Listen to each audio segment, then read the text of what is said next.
Hello, everyone, and welcome back to the show. This is Reservations, and I'm Raine Whaling. And I'm Evan Mistletoe. To go with the theme? It's a theme, yeah. Last week was also a poinsettia, but it's the Christmas season. So. Yes, Merry Christmas, everyone. Once again, we are doing a Christmas episode. Late. Yeah, late. I mean, future Raine is probably going to release this the day after Christmas, but I mean, at least it's a day after Christmas. Yeah, it's fine. You know what? Yeah. This is more like, hey, did you enjoy Christmas yesterday? Let's talk about some history of Christmas. You know, some pseudo history of Christmas. Yeah. But yeah, Merry Christmas, everyone. We hope you had a great holiday season. Had some fun times with your family. Hopefully, I will, because I have to work Christmas Eve, but luckily I'm off by 12. Interesting. Because they have, I don't know why they did that, but they have someone coming in to open the store. Yeah. And then someone comes in at noon to close the store. To stay till 5. And I'm a selfish bastard. And I was like, you know what? I'm going to come in and open, and I'm going to leave it there. Right, yeah, definitely. But I mean, I'll be off by noon and then get to spend Christmas with Ashley and her family. Well, relative to this recording, I haven't done it yet, but right. Future Raine, probably had a good time. But anyway, we wanted to do, well, I say we. I wanted to do another Christmas movie. Yeah. Because last year I kind of forced you. Like, yeah. No, we're doing the Santa Claus. I didn't want to do a Christmas. I think the reason for the pushback was I already had something in mind. And then we're like, no, we're doing this instead. I was like, fuck. Yeah. Well, I mean, that kind of fit with that theme of that season. It's sort of a strange movie. A guy becomes Santa Claus by killing Santa. Did you know apparently Tim Allen had a real big problem with the plot hole of that none of the elves questioned the fact that he's now Santa? Yeah, it's like this happens all the time. It's like, what do you mean? Apparently Tim Allen was like, they never address it. Yeah, it's like the 8th guy in this decade. Like, I don't give a shit. You know what I mean? So that's why he was like, you should watch the Santa Claus because we address that. It's like, nope. But why? I won't. Sorry, Tim. Sorry, Mr. Allen. I'm not going to watch your show. I told Ashley, I was half joking that I may buy an 8x10 poster of his mugshot. Amazing. It's on Amazon for $15. You should. Yeah, I was like, what would put it in here somewhere? I was like, what would you do if like you came home and this was here? And she was like, absolutely not. It's so good. You should anyway. Yeah. It could be above me instead of this stuff. I don't care. Yeah. Anyway, so this time I'm not really forcing you. I don't care. It fits with the theme. Your pick anyway. Who cares? It was my pick. So if you tuned in last week, today we were talking about the man who invented Christmas. I have to put a little asterisk because last week I said the man that invented Christmas. Which is wrong. It's wrong. And you were wrong for saying it. And I'm glad that you said something about it. So this was a first time watch for the both of us. Obviously. Because I had to fit it with the theme, which is, I mean, truth be told, I could have done the original Black Christmas. Yeah, that would have been cool. Or The Lodge, or Eyes Wide Shut. Or, I didn't feel like being bummed out. Christmas is one of my favorite holidays. And even though I see the point of those movies, I'm like, no, okay. I don't want this to ruin Christmas for me. Fine. So we did a somewhat of a wholesome. Yeah. Well, I say somewhat. It is wholesome. Yeah. The man who invented Christmas. So I was going to ask you when you came over. Yeah. But what did you think? It's fine. It's a fine movie. You know? It's a movie. It's a movie, you know? Listen. What we usually do on this show is it's either like, yo, this movie is a fucking banger. Or this movie makes me want to fucking kill myself. This movie was just right there in the middle. And so to go along with last week's episode, it's how you felt about the food at y'all's wedding. Yeah. It's right. Well, it's not how I felt about it. It's what you were wanting for the that food. was like worst case scenario. I want it to be fine. You know what I mean? And so is this movie's fine. Oh, dude, you have no idea how actually happy that makes me. I was for sure. I was like, he's gonna fucking hate it. No. Dan Stevens, is good. You know, Christopher Plummer, amazing as always. And Jonathan Pryce. Yeah, Jonathan Pryce, so good. If you haven't already, check out Taboo. Jonathan Pryce is in that. Of course, Tom and Chips Hardy created the show. It's fucking awesome. Anyway, that Jonathan Pryce I recommend. This one is fine. Okay. Before we get into it, the movie is about Charles Dickens writing A Christmas Carol. And it is called The Man Who Invented Christmas because he has been given credit as to revitalizing people's interest in celebrating Christmas. Okay. Yeah, because I was trying to do a little bit of research for the movie. He didn't invent the holiday. Yeah, that's obviously. not what they're saying. It's a stupid title, but Well, it's also based on a book. which is a stupid title for that book. It's like a lot of people didn't really celebrate Christmas. Mm-hmm. There's even a line in the movie where it's like a Christmas book. Nobody celebrates Christmas except for this guy I know. You know what I mean? Who's like a devout Christian or whatever he said. He's like, that guy celebrates Christmas. We don't. What a weirdo. What a weirdo, you know? And then he writes this book. It becomes extremely popular because he wrote Oliver Twist, and everyone's like, "Oh my God, it's Oliver Twist! Oh my God!" Yeah. Charles Dickens, holy shit! And then they're like, "Oh, this Christmas thing, we should start celebrating." You know what I mean? Well, and I should also say this. You know, A Christmas Carol, in and of itself, everyone tries to do a version of A Christmas Carol. You know. What's your favorite that you've seen? That I've seen, honestly. Is it Mr. Magoo's? That was pretty good. Wait, what? Mr. Magoo. No, what? Oh, yeah, he plays Scrooge and he can't see. And yeah, it's a cartoon. It's fun. That's amazing. It's pretty great. Honestly, for me, it's a tie with Scrooged. Okay. Oh, right. Which I love. Yeah. And Tom Hardy's A Christmas Carol.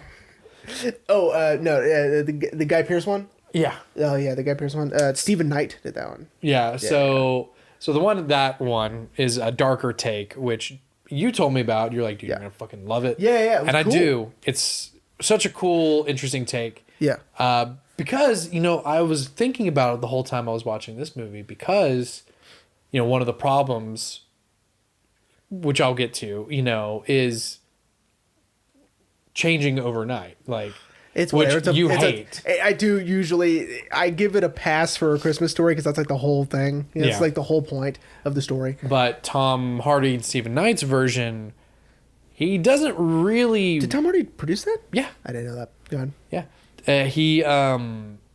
Scrooge doesn't pull a 180. He's like, no, like, this is who I am. I don't deserve forgiveness. And it's super handsome Guy Pearce. Yeah. Well, that made him look somewhat ugly. He's still, that handsomeness still kind of shines through. But anyway, okay. So The Man Who Invented Christmas. Okay, well, hold on now. Okay. Those are your favorites. Oh, yeah. What were your favorite versions? Okay. Thank you for asking. As a kid, I've seen the movie Scrooge with Albert Finney probably, I don't know, fucking 40 times because my mom fucking loves it. She's seen it twice already this year. Really? It's a musical. It's like, you know, whatever. It's like super happy, blah, blah, blah. It's fun, right? Uh-huh. I love Albert Finney. Yeah. It's a good one. I've seen like the Mickey Mouse one. It's not bad. You know? The one that's 20 fucking minutes long. Yeah, that one's good. It's perfect, right? It's 20 minutes. I did really like the Stephen Knight one. That one's cool. Yeah. Right. I've never seen The Muppet Christmas Carol. And that's a true story about me. I've never seen The Muppet. Michael Caine is fucking I know. Scrooge. Yeah. Even though Christopher Plummer beats him for oldest Scrooge. Really? Yeah, I would say the youngest is probably Jim or Guy.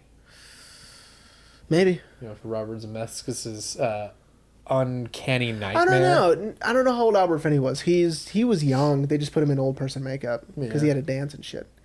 I don't know. But anyway, I also really did like that. That wasn't a joke. I liked the Mr. Magoo one. I love how neither on either of our lists the Robert Zemeckis version. Of course not. I didn't see it, so okay. Not for me.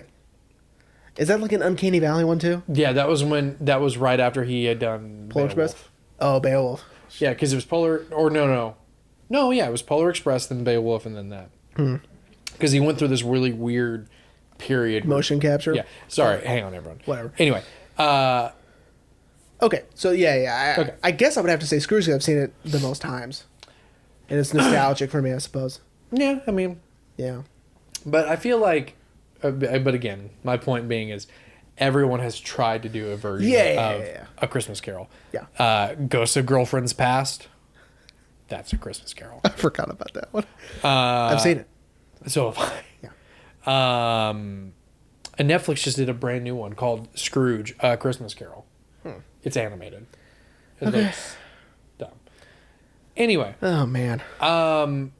So I really don't know where to begin with this movie. I don't either. Because, I mean, the whole movie is Charles Dickens trying and then writing the book of A Christmas Carol.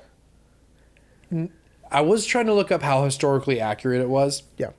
Because apparently not a lot of people know what he actually did or didn't do in the process of writing. Uh-huh. I guess they kind of just inferred like what kind of person he was. Like, oh yeah, he'd probably do this. Like, this is the problem I have with movies like this. It's been too long. Uh-huh. You don't have any sources. You don't have like eyewitnesses. You don't have people who knew him. Yeah. You know what I mean? So doing a movie like this is sort of like, it's basically fiction, right? Yeah, I would say probably 99% of it was all fiction. Him working in the child labor camps, whatever, that's true, right? That's how he wrote Oliver Twist, right? Is it really? Yeah. Oh. Some of the stuff, like with his finances, like, I don't know. You know what I mean? Yeah. The stuff with, like him struggling to write it and like the advance and like, dealing with the illustrators and the publishers. Yeah, and blah, deciding blah, blah, blah, to just do it on his own. And yeah. Who knows? Right? Nobody. I would assume. Yeah. I didn't do any research about that. So, well, we did kind of. But then, that's sort of the problem I have with movies like this is, you can't really pass it off as true, right? Yeah. It's been too long. You don't know, the facts, right? You're just kind of guessing, right? Which is fine. It's still a fine movie. It's fine. The fact that you're saying fine. Here's something that I did like about it. I do like the way that they do the visual manifestations of his writing process, right? Yes. That's cool. I was just about to say that's something I loved, him actually interacting with Scrooge, who I think Christopher Plummer did just an amazing job as Scrooge. Because it gives Scrooge more, maybe I'm reaching, but more of a personality. Yeah. The fact that he's saying the things we know him to say, but making him more of a three-dimensional character in a way, like a living, breathing person. Yeah, it's like a writer's constantly thinking about these things. They want to know who they are so they can write them accordingly, right? Mm-hmm. That makes sense. Yeah. Right? Something I hated. Okay. The whole name thing. Oh, when you're trying to figure out the name? Yeah, like, oh, what's your name? He goes, Marley. And he goes, Marley? Or at the end. Oh, my God, dude. Copperfield. I rolled my eyes pretty hard. I was like, okay. I had forgotten about David Copperfield. And then when he said, I was like, ugh. Rolled my eyes big time. And not The Magician. No, not The Magician. No. Sidebar, have you ever seen the movie The Adventures of David Copperfield with our boy Dev Patel? No. It's pretty good. Pretty good. I was reading reviews on Rotten Tomatoes, and all the user reviews were fucking trashing it. Yeah. Because they thought it was about David Copperfield. The magician? That's funny. And I'm like, but he's not. He's not. I wonder what that guy's actual name is. The magician David Copperfield? No, who fucking knows? Who fucking knows? Anyway. Okay, I could see that because it's almost like giving him like a. I mean, it is. It's a plot device. Like, this is how he came up with Marley because he collects names. Yeah, I don't know about that. It might be true. I don't know. It seemed a little heavy-handed, but whatever. It's fine. Okay? I didn't like it. Don't tell me I have to put up another counter that says no, it's fine. No. It's just going to keep going up. Hopefully not. Another thing I liked. Let me think. Well, here, while you think. Okay. So I don't know if I've ever told you, but I really like watching movies about someone who creates, whether it be fiction or nonfiction, and watching their sort of process. So like with Rocket Man, like watching Taron B. Elton trying to put music to Bernie Taupin's words. I loved that. That even, I know you don't like it that much, but Bohemian Rhapsody too, of them coming up with the ideas of, We Will Rock You and Another One Bites the Dust. I loved it. And now, even though we've pretty much told everyone that, 99% of this is probably all fake. Yeah, probably. I still liked seeing him like, okay, what would they his name? didn't even put in his mistress or the, you know what I mean? Or he got divorced. And all I did read that he got a divorce in 1858 and then was with... That was before this, so I guess that's fine. Yeah, it was 53? Yeah, 53. So he had 5 more years before his wife was like, I'm done with you. Or maybe he said, I'm done with you. Yeah, maybe. Who knows? I mean, she definitely didn't understand it. What he openly says in the movie, she doesn't understand me. Here's something that I thought was fascinating. Okay? Tell me. He actually did have a pet raven. Okay? Oh. That when they went on holiday, it came back and it was dead, right? He told another writer friend of his, and that writer friend wrote The Raven. His writer friend was Edgar Allan Poe. Oh my God. Isn't that crazy? That is amazing. I know. Actually. That's so sick. I hope it's true. I don't know. Imagine. I read it more than one place, so imagine it's like Edgar, man. My fucking raven died, dude. You had a pet raven? He's like, raven? You had a pet raven? That's crazy. I didn't know that. That's so crazy. He wrote the whole fucking poem right there. Yeah, that's okay. Nevermore. Okay, done. What'd you write there? Don't worry about it. Don't worry about it. Don't worry about it. Okay. All right, everyone. I know you're probably like, Zach, you're probably rolling your eyes because of how all over the place we are. But, I mean, honestly, I didn't expect a lot of this episode just for us to talk about it and have fun with a Christmas movie. Well, I wish that... Okay, here's what I wish this movie was. Okay. More than just the process of him writing, the name droppy stuff, the stuff for the audience. Yeah. I wish it was more like, oh, this book, snowballed into celebrating Christmas. I want to know more about that, right? Yeah. Like, what do you mean no one's celebrating Christmas in 1850, blah, blah, blah? So what you're saying... weird to me. I want to know, like, how this book really kicked off what we know as Christmas today, which is the celebrations. Right. So what you're saying is this hour and 45-minute movie, if like, let's say the first 30 minutes was him writing the book, but the last hour and 15 I don't know. was... You could even like fucking go back and forth. I don't care. I just want to know more about that. I think that's more interesting than the book itself. The book itself is obviously timeless, and it's, it's, a masterpiece. Whatever. Fine. Yeah. I want to know more about how that happened. How did this one book reintroduce Christmas traditions and spirit to everybody, right? I guess assume we'll never know. To England first. I could look it up, I guess. But I'd rather see a movie about it. That'd be cool. Yeah.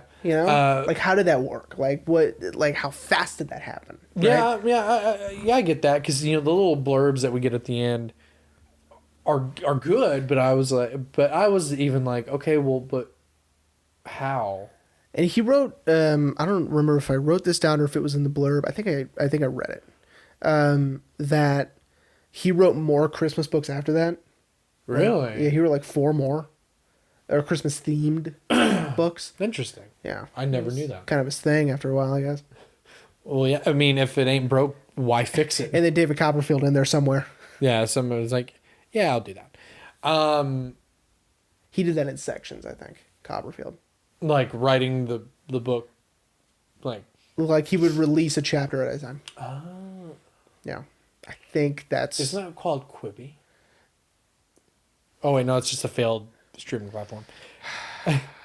Anyway, you know something else I like, buddy? Tell me about him. Sorry, everyone. I really like the beginning of the fake out.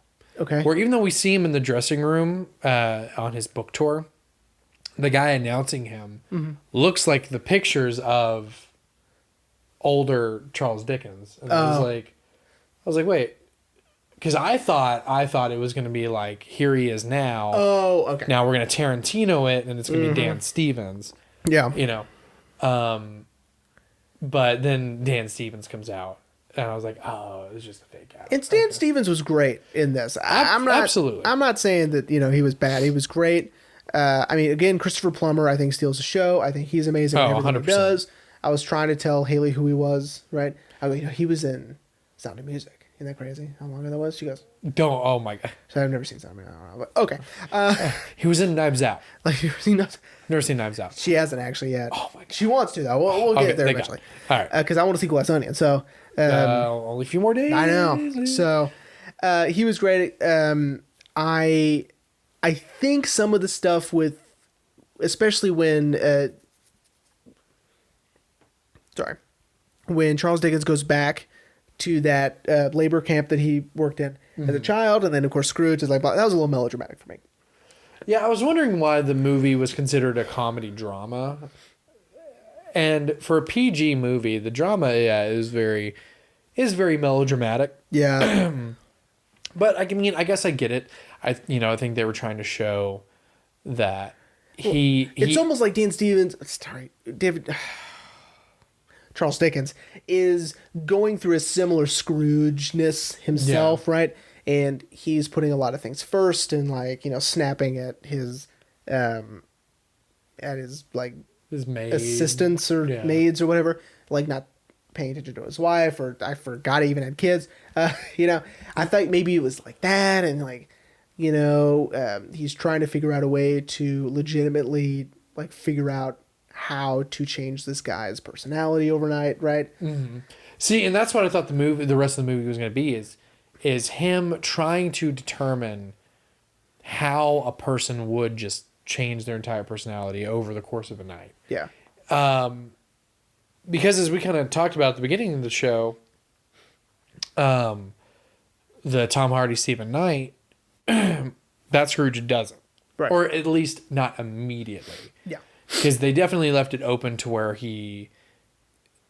over time. Over time would grow to be more caring. And the version of Scrooge that's at the end of the book. And I was like, oh, is this what the rest of the movie's going to be? Is him legitimately how would a person so, mean-spirited, how would they change? Yeah. How would they 180 like that? And yeah. I'm not going to lie, I got hopeful. I was like, okay, here we go. Yeah. And then I was like, oh, we only have 40 minutes left. Okay. Okay, never mind. But I still found it fascinating, even though probably most of it was fake, of him trying to okay, maybe. And I love that it is sort of told in chapters. He'll finish a chapter, yeah, and then we'll kind of catch up. And then he'll finish another chapter, and then we'll catch up. I thought that was really cool and really smart. And I love that he also has to go through his journey as well of the Ghost of Christmas Past, Present, and Future. Yeah. I thought that was really cool. Yeah. As well, we're essentially getting a Christmas Carol within how it was written. Yeah. I think that's probably sort of the point of the structure, right? Yeah, I think. Is there, what you're saying is it's two Christmas carols going on at the same time, right? Yeah. It's his personal, right? Yeah. Personal one, and then him writing it. It makes total sense. I don't know. What fascinates me about the Christmas Carol, the story, is more of the darker themes, right? Yeah. So Jacob Marley having the chains, right? Oh, yeah. That's really cool. That's a cool concept, right? Mm-hmm. Let's dig into that a little bit more. Okay, no, we're not. Okay, that's fine. What's up with this Ghost of Christmas Yet to Come? Why is he so scary, right? I want to know more about. Okay, no, we're done. Okay, that's fine. So this movie is obviously for families, right? It's not gonna dive into stuff like that. Yeah. But that's the kind of stuff that interests me, right? Yeah, the closest representation I've seen of that kind of sorta is in Zemeckis' version, A Christmas Carol. It is incredibly dark. Yeah. Like, I'm shocked Disney let him get away with half that shit. Which is why I appreciate it. I was like, yeah, he did not shy away from the fact that it's about spirits, it's about ghosts, it gets scary. Yeah. It's the uncanny valley stuff that I was just like, ugh. I know, it's just awful to look at. Like, and fucking poor Jim had to play fucking everyone. He had to play all three ghosts, all the ages of Scrooge. Oh my God. I think he had to play someone else. Even fucking Gary Oldman was playing Bob Cratchit and Jacob Marley. Yeah. Yeah. Anyway, Yeah. I'm not saying I hate that movie. I'm just saying it could have been better. But And here's another thing. okay, Is that with this film, it's kind of anti-capitalist in a way, right? Because he's very much is right, Yeah. which is sort of strange. I wish I would have leaned into that a little bit more too. It's just we never really leaned one direction or the other. We kind of just introduce concepts and then just kind of let them go, which is fine.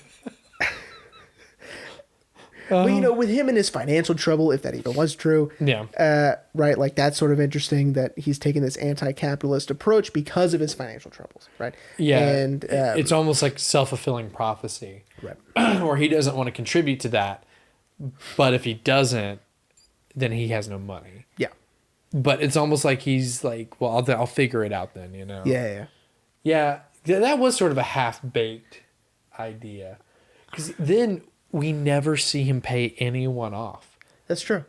Like Yeah, like a literal payoff. He never pays off his lawyer. He never pays off the guy who's been redesigning his home. yeah, We never see him pay his illustrator, who, sidebar, I did not realize, I can't think of that actor's name, who plays his artist, his illustrator. figure it out. Love that guy. Great character actor. He'd be so mad at me. He also played Charles Dickens Really? in 2 episodes of Doctor Who. Oh my God. What is my life? Which I legitimately didn't know he was in the movie because I only knew Dan Stevens and Christopher Plummer were in this movie. Yeah. And I saw him, I was like, oh my God, like how uncanny for him to be like, hey, I played this guy at one point. So dumb. What if it's this guy? You keep talking. But anyway, he was also in Ace Ventura, When Nature Calls. Oh my God. Specific. Oh, and Phantom of the Opera. Oh my God. Anyway, yeah, so we never see him like legitimately pay people off. Yeah, you're right. And I didn't realize that till so the movie was over. I was like, okay, that was a good family movie. And then it hit me. I was like, wait, did he ever pay his Italian home interior designer? No. Did he ever pay his illustrator? No. Did he ever pay the lawyer? I think it's implied that, he finally got the book published. And the money just started rolling in. I mean, just like by the wheelbarrows. You know what I mean?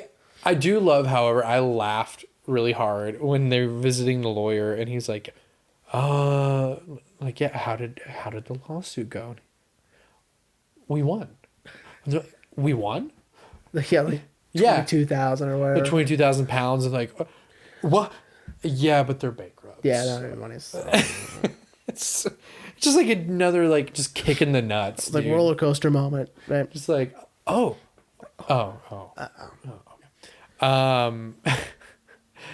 But anyway, okay. I want to try to give some structure to this episode since we've been sort of all over the place. Okay. Christopher Plummer as Scrooge. Mm-hmm. Because you're right. He steals the show. Sure.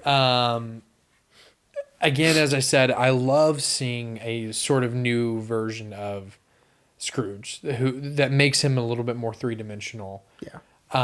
Like I love him. I love all the scenes where he's fucking with Charles. Like when his dad is quoting Shakespeare. Like, Shakespeare. I bet he never had a blockage. So good. And like you can and we'll get to Dan in a second, but you can see it on Dan's face, just like the utter annoyance by that. By knowing that he's probably right. Yeah. but he doesn't want to admit to his own creation that you're right. Yeah. I'm blocked. So good, dude. Yeah. Like, but I love that Christopher Plummer also sort of did play a darker version of Scrooge, especially. Yeah. I know you said you didn't really like the melodrama towards the end. Yeah. But I felt like that really amped up that this version of Scrooge is a little bit Yeah. darker. Not as dark as Guy Pearce's. No. But darker than what we've probably seen before. Yeah. And I really like that. Yeah. No, you get to, in this version, which again, I don't know if you even want to call it a version because it's not the full story. You don't see, Christopher Plummer's journey. Yeah. Right. It's more just the writing process. Yeah. But we do get to see a little bit more of Scrooge and what Scrooge is like to Charles Dickens. Like, while writing it, this is the kind of person I think he is. This is kind of like we were saying earlier. Like, this is what he would say in this situation. This is how I feel like he would talk to me, right? Which is an interesting writing process, just in general. But I did like that, right? Yeah. He did seem a little bit worse. Yeah. In Dickens' version, or in Dickens' head, right? Yeah. They're implying that, That he softened him up a little bit for the book. probably. Yeah. Because to him, he's just this horrible old man. Yeah. Yeah. Now, Dan Stevens. Yeah. As I mentioned last week, I love Dan Stevens.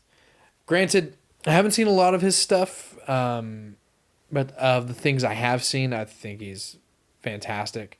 I cannot speak more about how amazing Legion is. Such a great show.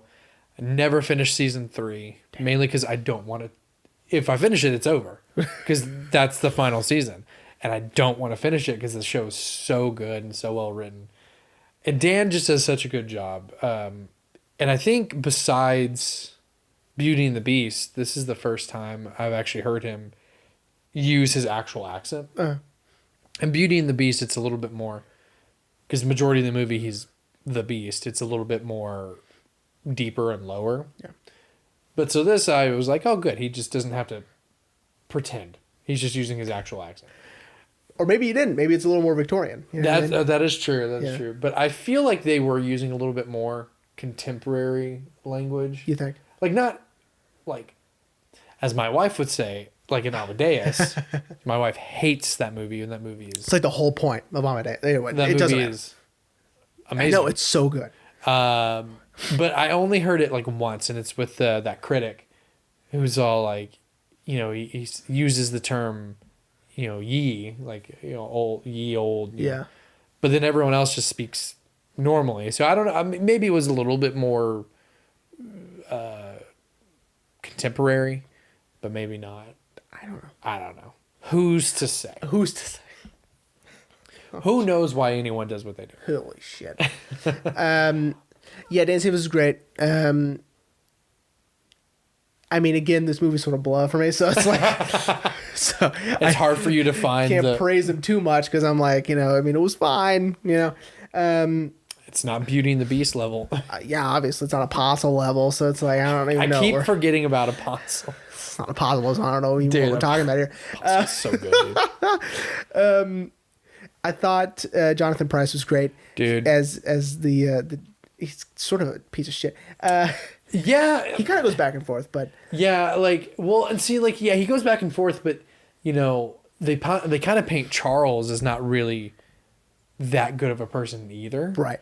Because he's so mean to his dad. Yeah, I get it. Like, you were pretty much abandoned at 12 years old because his dad was like a swindler or whatever. Like he was just in debt. Oh, he was in debt. Okay. And they. I couldn't quite get like what he did for a living. Was it nothing? I think he was just a con man, honestly. Okay. I mean, well, and he sold fake autographs. Well, I mean, they were real signatures, but yeah, passing them off as like, signed by the author, But I mean, so I get why Charles would be so have such animosity towards his own dad, but like, at certain times he's really mean. Yeah. But again, as we've been saying, I think that's to represent that he was writing Scrooge Right. from a very personal place. Right, and then again, once he finishes the chapter at the end, then he goes and catches up with him at the train station, be like, "Oh, please don't leave. I'm so sorry." Blah blah blah, all that shit. I'm the piece of shit dad, not you. Yeah. Like, what day is it? You know.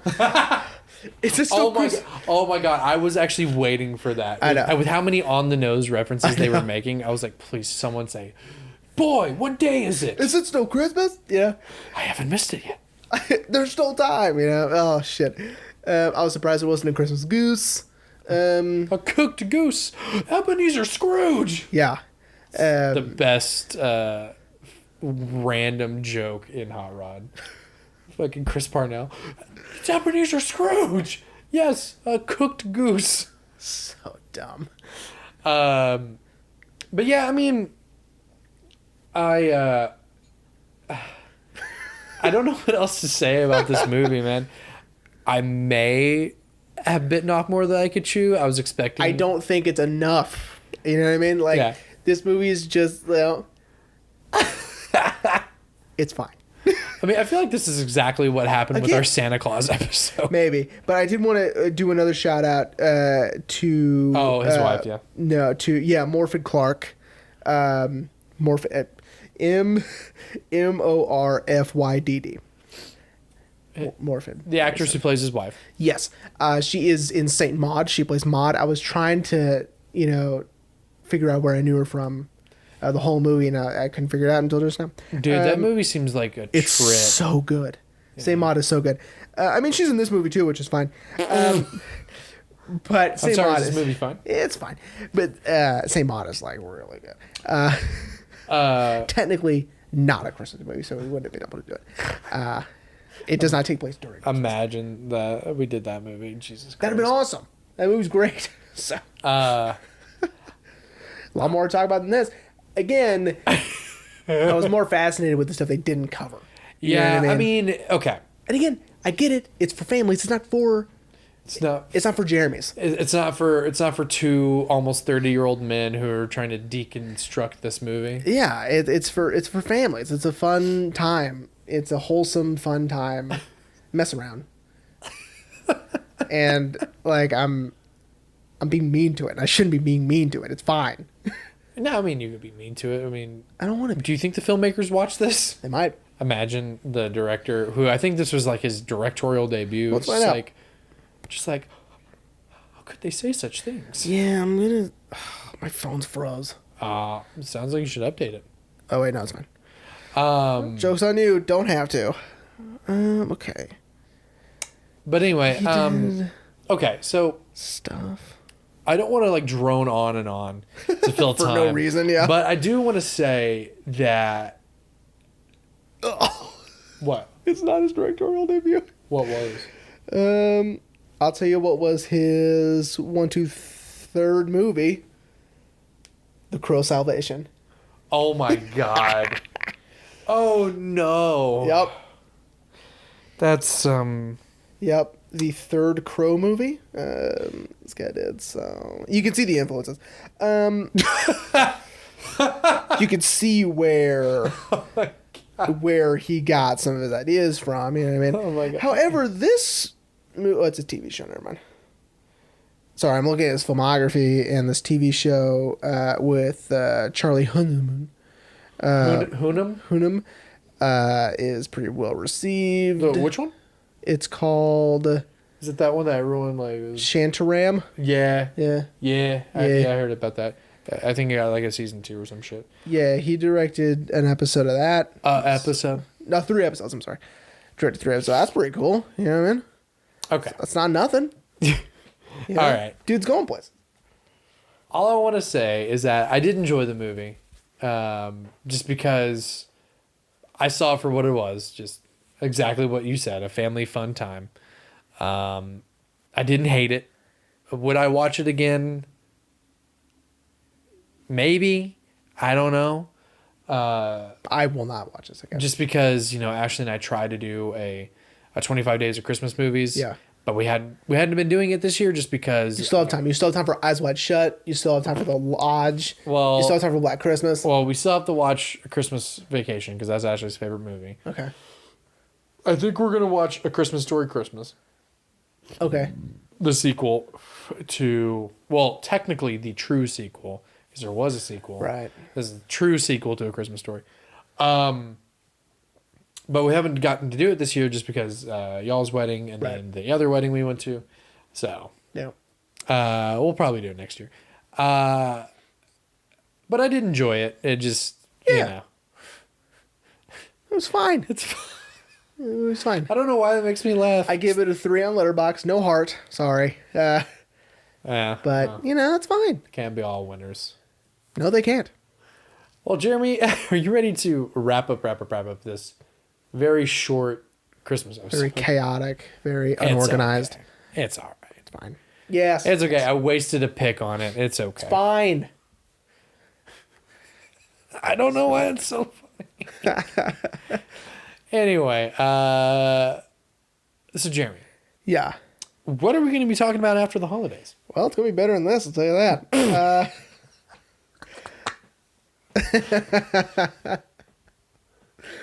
Okay. Next week, we are going to be discussing Sweet Smell of Success. Yes. So that'll be better. With Tony Curtis and Burt Lancaster. Hell yeah. I've been waiting Yeah. to open that up. Yes, well, we're going to be talking about that instead. Yeah. So. Hell yeah. Yeah, I'm excited. Yeah, dude. Really I know nothing about that movie. I think I don't know how it ended up on my wish list. It's on a lot of lists of like top like noirs, and films of that time. I think I was just I think it must have been from a episode of Criterion Closet where someone like mentioned it. Oh, maybe. And I was just like, well, add it to the list. Yeah, I've probably heard about it on like one of those like Cinefix lists or whatever, or something like that. I also saw Judgment at Nuremberg, and Burt Lancaster's so good in that. And I was like, oh, let's see if I know more Burt Lancaster stuff. And then I realized, and I was like, okay. Okay, I guess. Okay. So, yeah. Sweet Smell of Success. Very exciting. I am very excited. Next week. All right. Well, everyone, we hope you tolerated this episode. I mean, if you enjoyed it, great. Thanks. Awesome. Let us know. But if you just tolerated it, that's fine. That's fine. It's my fault. This is probably a lesson learned. I will probably not force another Christmas episode next year. No, it's fine. Again, we can do Eyes Wide Shut or something. Well, I had to learn my lesson with Wes Anderson. Yeah, you did. We had to do 3 of those before I finally realized, like, okay, I'll never get him to like Wes Anderson. Nope. Right? We did 3? Yeah. Yeah, we did. Yeah, we fucking did. Darjeeling. We did Grand Budapest, and we did. And then we fucking did Steve Zissou. Oh, that's right. That's right. Yeah. How's the worst one? Steve Zissou was awful. Oh god. Okay. Well, we hope you tolerated it or enjoyed it. Again, we hope everyone had a great Christmas, and we will see you next week for the Sweet Smell of Success.